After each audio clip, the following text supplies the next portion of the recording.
Pertama kata Nabi, apabila di tengah-tengah umatku sudah banyak bermunculan penyanyi-penyanyi wanita di mana-mana. Yang kedua, apabila musik dan alat-alat musik sudah disenangi oleh umatku dan digandrungi menyebar di mana-mana.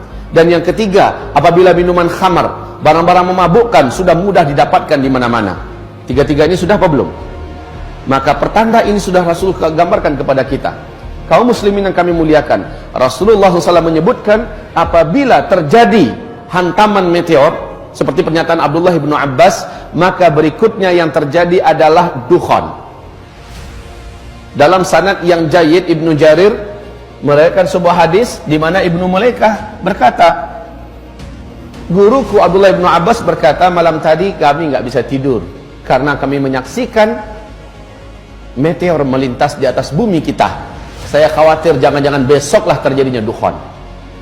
Apa yang dikatakan oleh Abdullah bin Abbas ini persis sama dengan yang diuraikan oleh pakar astronomi dunia tadi, Michel Penn.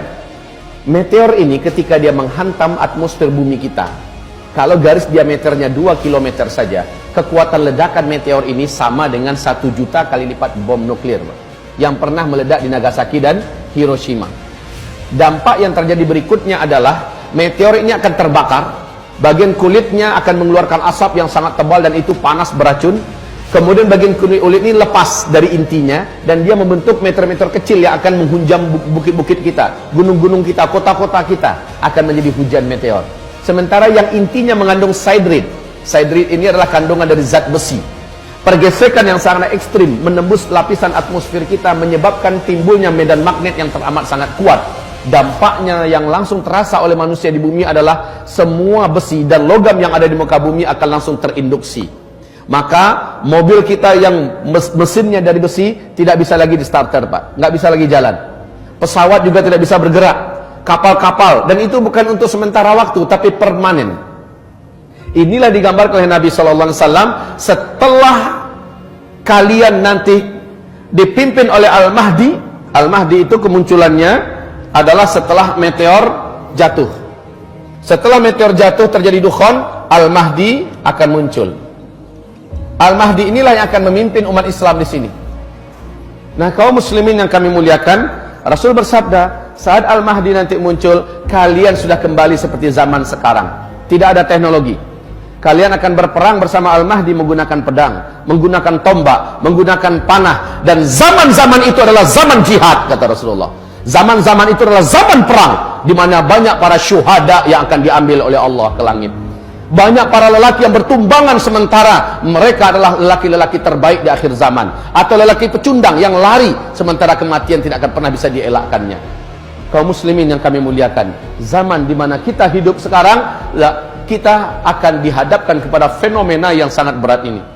Taib, meteor ini jatuh, semua teknologi musnah. Ketika menghantam laut, kata Michel Penn, kekuatan ledakannya yang sama dengan 1 juta kali lipat bom nuklir itu menjadikan hadirnya tsunami setinggi 230 meter.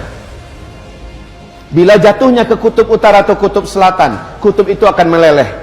Maka permukaan air laut akan naik 7 meter lagi. Banyak sekali kota-kota besar di muka bumi yang dibangun di tepi pantai akan tenggelam, termasuk Jakarta, Chicago, New Zealand, dan kota-kota besar lainnya. Kemudian apabila jatuhnya di daratan, maka ini yang paling pas dengan terjadinya dukhan. Ini yang paling pas dengan terjadinya dukhan. Sebab apa? Ketika jatuhnya ke daratan, kekuatan ledakannya yang teramat dahsyat. Radius dari titik jatuhnya ke 100-200 km, seluruh makhluk hidup akan langsung menguap menjadi karbon. Kemudian bumi akan mengalami kecekungan yang sangat dalam. Kemudian partikel-partikelnya membumbung ke langit dalam bentuk kabut debu yang teramat sangat tebal lagi panas, dan inilah yang disebut dengan dukhan. Tebal, panas, gelombang kejut dari ledakan tadi menghasilkan kekuatan laju secepat 800 km per jam. Bayangkan kecepatannya. Maka partikel-partikel yang tebal tadi membumbung ke udara, menutupi langit dengan segera membungkus bumi. Bumi akan gelap gulita 40 hari 40 malam, kata Rasul.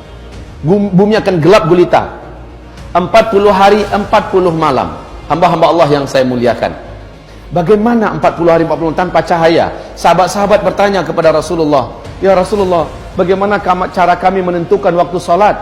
Nabi mengatakan, "Salat kalian kira-kirakan saja ketika itu." Siapapun yang berusaha melihat, walaupun telapak tangannya didekatkan ke wajah seperti ini, dia tidak akan mampu melihat apa-apa, gelap gulita. Setelah matahari kembali nampak, dukhon tersisi, ya, kita akan dikejutkan dengan pemandangan lain. Apa itu? Bumi akan diselimuti oleh debu yang sudah mengendap ke daratan, tebal di mana-mana.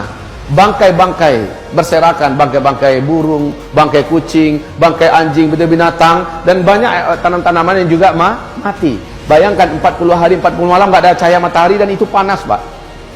Saking panasnya, kata Rasul, seluruh orang kafir di muka bumi ini melepuh kulit mereka. Jadi orang-orang kafir yang nggak sempat menyelamatkan diri, mereka akan melepuh seperti kita masuk open, Pak.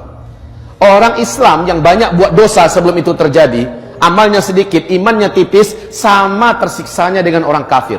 Tapi orang beriman yang imannya bagus, ketika itu terjadi, amal solehnya sebelum itu banyak, dia akan selamat.